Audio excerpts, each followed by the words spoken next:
少減罪過，縱使孤身超越。各位好，我係堂主 Raymond。我希望無論大家咩出身都好，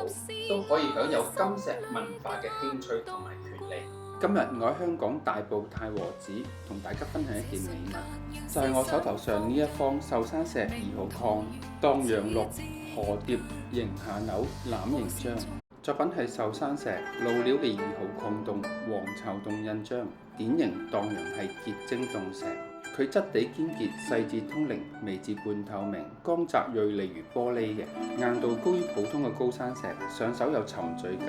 蕩陽綠特徵明顯，具顯著蠟質感，肌理表面上見細密嘅濕卵狀白點及吉色高紋特徵，加上明顯團狀結晶洞石，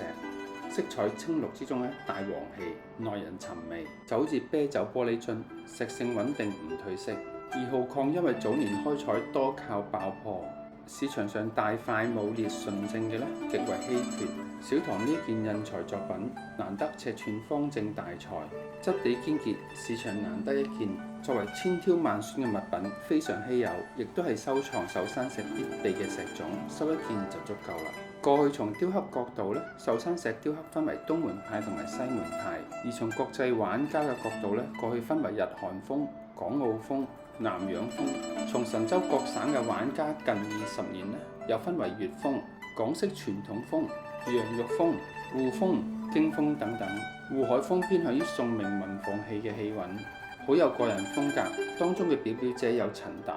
劉北山等等嘅大 K。呢件作品雕刻嘅滬風濃郁，主題河蝶形下扭，佢又係印章又係牌子。雕刻師以淺浮雕近乎薄意嘅技法，將荷花嘅嬌柔同埋撲蝶嘅細緻勾勒出嚟，刀法流暢而富有韻律，運用大空白，營造出碧綠湖水上嗰一種寧靜而優美嘅夏日氣氛，為作品增添一抹不可言喻嘅清涼美韻。炎炎夏日，盤枝賞心樂事，作品材質同工藝完美結合，藝術同埋自然和諧共生，切合時代嘅審美價值同埋收藏觀。清代毛麒麟喺《後官石錄》裏邊形容艾葉綠綠色明通，上半如碧玉，下半有如西洋玻璃樽。